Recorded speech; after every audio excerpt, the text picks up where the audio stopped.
Hello and welcome to another Critical Conversation. Here with the Owl Pellet crew, we are discussing, has competition eaten our program? That critical conversation today will be discussed and debated fiercely between Brian, Marshall, and Kate. So let's join in. Wonderful time. And today's critical conversation is all about competition. So when we think about competition, let's start by saying, what is the biggest award that you won in an FFA jacket? That's unfair. Oh, somebody's spicy. Somebody lost. Somebody didn't win. Oh. Somebody wasn't an FFA. Oh. What was your favorite award? So those of us that are of higher quality, Dr. Myers, what was your biggest award in a jacket? Oh, wow. Probably my American FFA degree. Ooh, nice. I didn't know what that was until I was an ag teacher. Interesting. I would say mine was the state creed winning.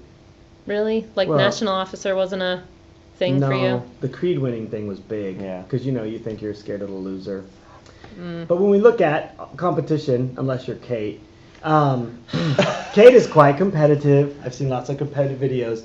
Competition. She's an equestrian jumper.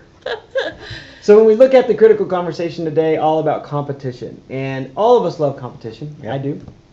I love a good game.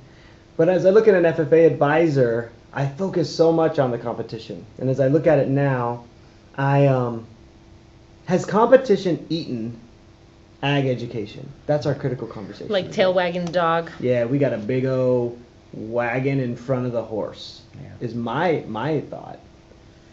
Yeah, I don't know. I mean, so this is someone coming in it from an outside perspective, right? Because I did not drink the Kool-Aid until I was an ag teacher. So when I first went to convention and saw how the competitions went, I was like, this is a cult. This is not what we need to do. But seeing how the contests motivate students, was a game changer for me. Because there are students that are not motivated by grades, right? And then suddenly you put a competition in front of them, right? We all like some healthy competition. Put a competition in front of them, and they were 100% on board, willing to participate. Now, I think the contests makes a big difference, right? How you teach that contest. How does one particular contest help a student in what you're overall trying to learn? Some of them I'm not sure if they do. Right.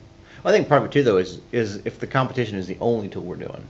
Because again, you said, some students are motivated by competition. Some avoid competition altogether. It's true. To make those things happen. So I think that's the idea we got to kind of focus on. It is a concern that sometimes we're only focused on the competition, and we pull those 5 kids out, and that's what they're going to be focused on, and kind of forget everybody else. Yeah, they can play cards, right? They can play cards in the back. Do whatever. So the idea is, what are you going to do with the rest of those, with the rest of them, or what else are you doing to connect with other students? Because I remember back when I was teaching, I had 2 great students that can come to mind right now that were phenomenal, salt of the earth, did anything we wanted to do locally. If there was an event going on, they were the first one there, last ones to leave, and FFA made a difference in their lives because of the skills they learned. Would not participate in the CDE. Right. That was just not their thing for a lot of different reasons. So yeah. Well, so Kate, I'm going to go back to what makes great competition, or in ag education, what makes a great career development event or a great LDE or something that ends in an award? What makes it great, and what makes it a diversion from our mission?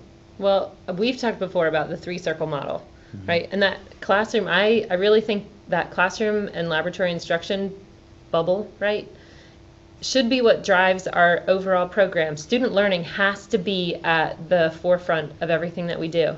And it's not just student learning anything, right? There's content. There are benchmarks that students have to meet. And if the contests can fit into those, and like you're saying, Brian, if you can get all of your students, oftentimes you have a chapter level competition first, so you get, for example, an entire class involved. I mean, there are classes you teach and contests that align, right? My horse judging students should be pulled, and I'm not saying pulled out of class, but they should come from my equine science class. I'll use the horse example since that's how I see competition. No. You're not even, Marshall's trying, for those that are not watching the video, Marshall's trying to imitate a hunter jumper rider, and it's horrific. I think my form's pretty good, actually. It's terrible. So anyway, there are contests that align with the content that we teach. Now, I think that there are some that are through tradition maybe used to align with the content that we taught, but as ag changes, maybe they're not so relevant anymore. So what do you all think? What do you do with that when a contest is there for tradition's sake? Right. Do you lose the tradition? What do you do? Well, I think that's a tough part. You got to go back and look about how do these things start. You know, with whether it's one of the CDEs or a proficiency award or whatever else. Mm-hmm. So many of these things, we've done them forever and they're great and they're important, but they're not necessarily all industry driven. I mean, if you really look down at the brass tacks of these things, we give out the proficiency awards that there's a sponsor for, that somebody will put up the money to sponsor this particular award. Yeah.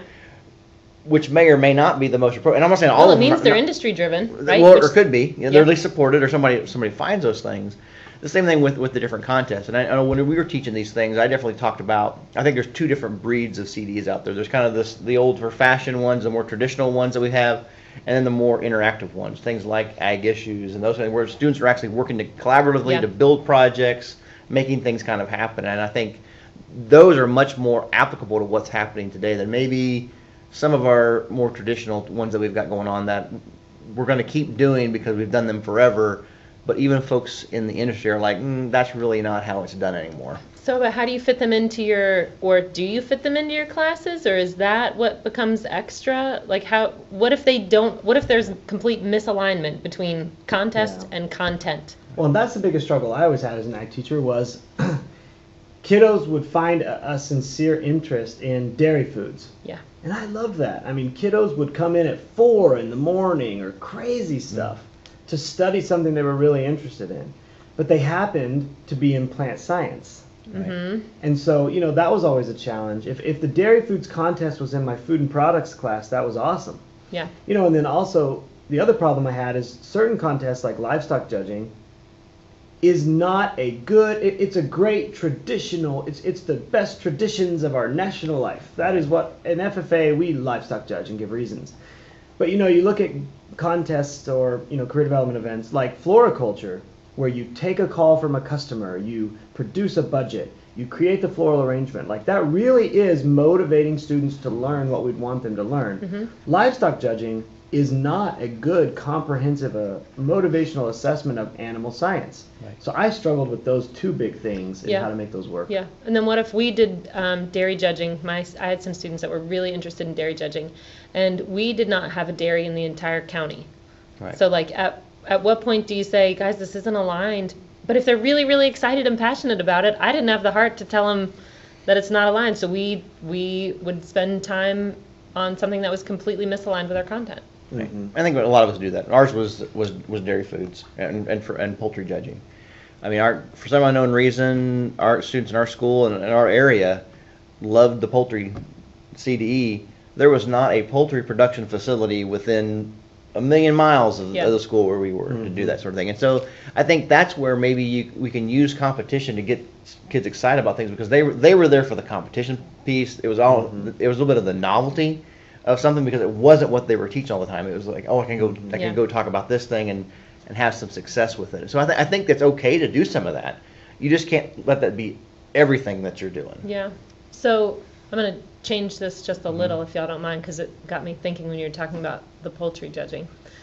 So when you have a team, right, and the team needs another additional person, because what we're talking about today is education versus competition. Right. The idea of getting out of school. I remember there was one time where we had a student where they needed a 4th person for the poultry team, and they were like, "You kid, you like eggs? Come on the bus." Yeah. Hadn't practiced, hadn't spent any time. So I mean, he's competing, but it's totally random how well he does. And now he's getting out of school. All his classes, not just his ag classes. Right. So how do you do that when you've got 3 other students that have worked really hard, but you need, for whatever reason? I mean, it happens to all of us, right? Right. What do you do? Well, I think you've got to get back to the basics of why we do what we do. And I think too many times we get into the traditions and the habits, and I think that's where competition can eat us. Yeah. Is we get into the tradition of, we go to judging, I think as an ag teacher, I got very caught up with, I got to run my practice session, I got to get these students ready, I've got this team that's missing a person, and I was really caught up in the mechanics and the tradition of getting my kids to a contest and filling teams. Being a coach. Yeah, being a coach, Yeah. which isn't a bad thing, but it has to be, I think, positions within the larger context where I think we've got to stop. As an ag teacher, if I could talk to myself again, I would, if I went back and taught ag today, I would make sure that I asked the question why more often, because I Yes. think I got so caught up in preparing teams. And honestly, I, as an ag teacher, full disclosure, one thing I loved about teaching ag was I loved going to the contest and the game of it. Yeah, you're competing with other ag teachers, Yeah. right? Your kids against Yeah. theirs, and I yeah. had more fun watching one of my students win than maybe even my memories of myself winning. Yeah. To watch your chapter be successful, there's an adrenaline rush there. And I wish I could tell myself 4 years ago, can you get that same adrenaline rush when kiddos get super excited about agriculture, but maybe it's not a plaque or an award? Yeah, maybe So it's for their me- grade, right? Maybe Right, they did right. really awesome on the last assessment that they Yeah. had. Yeah, Which really sounds should super be the point. dorky, I get it. Yeah, But I think we've got to ask ourselves the question why. And there's a lot of research around goal expectancy theory that, and we're about to do some research here at Oklahoma Right. State on, can you actually do damage? What are the motivational implications for, number one, winning? So, the motivational, it may spur your motivation. We won, I love dairy foods. yeah, But it may also say, conquered, next. Right. So True. it may decrease motivation. We're going to study that. But then also when you send the person in poultry judging and they've never judged before, they walk in and look like an idiot. They feel like an idiot, and they're trying to do the failure avoidance. yeah. They're Getting not out trying of to school, win. getting, yeah, When you throw someone in a contest, they're not trying to win. They're trying to avoid failure, and Yeah. that's a socially constructed thing. So how much damage do we do when we just let a kiddo try it out? I wonder. I don't know exactly. We need to research that more, but I wonder the implications. yeah, Well, I think the big part there is letting them be prepared. Because if you're just throwing them into these situations, a lot of times they'll be going because they may be passionate about the chapter and like, the chapter needs me to fill out this team, and then they go. Or and let's they're face it, they like- just want to get out of school. Or they want to get out of school or whatever else, but they're just like completely crushes them because they're like, I'm embarrassed, and then they're just done. Like, I'm not gonna do anything anymore because Yeah. I hated the way that felt. Yeah, but see, if you're teaching your contests, if you're prepping students for contests in the classes in which they align, then you've got an entire group of 12 to 32 students that are all maybe not totally prepared, but at least they have some skill set there. Well, I think, and some of those again, the newer breed of CDs, like I call them, I think they're built for it. If I don't know why you wouldn't use the horticulture CDE as a framework around to build your class. Yeah. I mean, that's because you gotta have to have a list of plant ID somewhere. Well, use that list for your particular area, and kind of the structure that happens is really, really solid. I think the other area of competition we haven't talked about yet is we talk about CDs and that kind of thing, but this goes back all the way back to my high school ag teacher, who was my dad's high school ag teacher. So he'd been there a while. So like centuries. It was ago. like John Dewey. John, Or yes. It was Rufus There were no Simpson. girls in FFA Yeah, yet. no, probably They still not. had like Easy. jackets that were just the corn, not the eagle. We did have some white jackets running around at that particular time back then, though. But it's the FFA degree structure. It's the competition for the individual, a competition against a standard. Yes. Rather than just competition against each other. And I'm not saying one is definitely better than the other. But I think both are needed. I think right now, if any competition is eating us, it's the fact that all we're doing is the competition against each other. And the only way that I can be successful is if I make you look bad, or Yeah, if I if I beat you beat somehow. somebody. If I beat you, Right. that's Yeah. the way There has to be a win. loser. And I think there's some things that go across that, but I think the degree structure is a tool that we have to help all the students meet a standard. And I'm not saying everybody gets a degree. I'm not saying everybody gets a trophy. Everybody gets an award. That's where I was going. That's not the thing Yeah, at all. well, and how is it filled out? Like, is there value in it, or is it that the teacher filled it out, or the student filled it out at the Right, last minute and right. they don't even know what's in there? Well, and the fact of the matter is, I haven't thought about is in motivation theory, expectancy theory would say, Some students are seeking affirmation of winning. Right. Yeah. But some people are simply wanting to show that they themselves have gotten better for themselves. They are better than they were last time. Yeah. Right. So to assume that everybody is driven by the motivation to win and beat you is wrong. Some people just want to get better personally and actually Yeah. get annoyed by all the That's hubbub of actually me. winning. You actually bring out that more competitive, I want to beat you. But overall, as a person, I just want to compete against myself previously. True confessions, Dr. Kate Shoulders. That's right. That would be the one thing I would encourage all of us to think more about is how do we use the degree structure to actually motivate our students and help them using goal setting. 'Cause, I mean, you use goal setting if your parliamentary procedure team or whatever else. Yeah, you want to do better next year, but on that standards-based stuff, you kind of know here's what I have to do to get my green hand degree or my chapter FFA degree or my state FFA degree. And I think that's a really great motivational tool to actually use competition, but the students competing against their own performance. Isn't that really how grades and learning is supposed to happen too? Ideally. Yeah.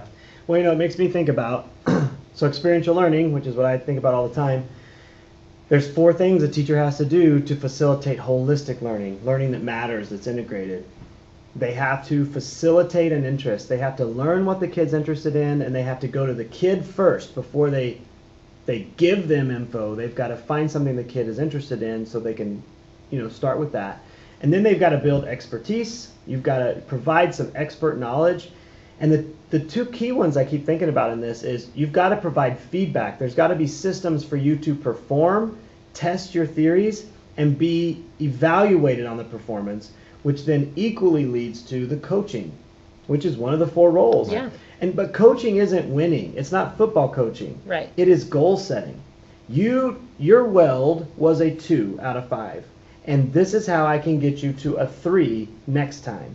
And I think the competitive structure, if it's doing that, if you are judging and giving reasons and you're monitoring that you are working through that better and you can see growth and development, then we really are hitting all the modes of learning. Yeah. But I know there were also times I memorized 1,000 pages of farm business management questions, and I was using weird ways to memorize the answers to try to win. And there was none of that full process. Yeah. Well, and then how do you manage that full process with every student? Right? You're not just talking the 4 that you won in the contest. Well, I think also even at a more fundamental level than that is to remember that the competitions we have in FFA, whether they're CDEs or degrees or whatever else, their ultimate purpose is an application learning tool. It's how do we help the student? That's why this whole thing got started. Yep. Yeah. It's not there. And again, I told other people, one of my pet peeves is when a bunch of ag teachers get together and say, hey, I got 7 state degrees this year, or I won 3 CDs. No, you didn't. You didn't do any of that stuff. Your kids did that stuff. And I think that's where, as educators, as teachers, we've got to make that switch to it's not I'm doing the competition. Yeah, I can still feel great when my student does well or wins an award or whatever else. But ultimately, you have to help that student do it because it's not you winning there. It's not you that's winning that parliamentary procedure contest. Even though you may have 7 state winning teams in your history, you have to instill that into your students and help them to get that thing done. Again, not taking anything away from the ag teacher and the role that they play, but we have to know that we're all here for student success and helping them meet their goals. Yep. Competition is it's one of the best elements of our program. It's what makes us unique. It's what gets kids to school at 5 in the morning to work on parliamentary procedure. Which, how can you get a kid to come memorize something at 5 in the morning? Well, competition does it. But I think like we've talked about today, it also can kind of become a tradition and we can lose sight of the why. Yeah. So hopefully we can focus on that. Kate Shoulders, Brian Myers, and Marshall Baker, we are here with this critical conversation. Hope that helps everybody start thinking. What are your opinions? Are we just way off base?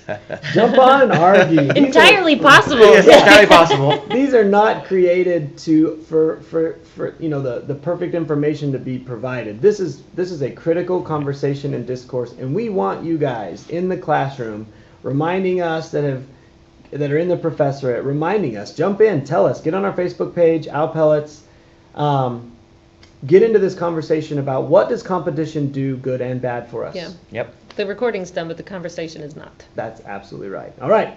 Signing off from this critical conversation. We'll see you next time. I hope you've enjoyed this episode of Owl Pellets. Please visit our webpage for more information on this topic and to learn more about all of our guests. Be sure to follow Owl Pellets on Facebook, Twitter, and Instagram. It would also be great for you to subscribe to our podcast so you never miss an episode. Also, we ask that you please take a moment and comment on our podcast so others can find it as well. So for Kate and Marshall, this is Brian here by the Owl Pellet saying thanks, and we look forward to seeing you again on another episode of Owl Pellets, Tips for Ag Teachers.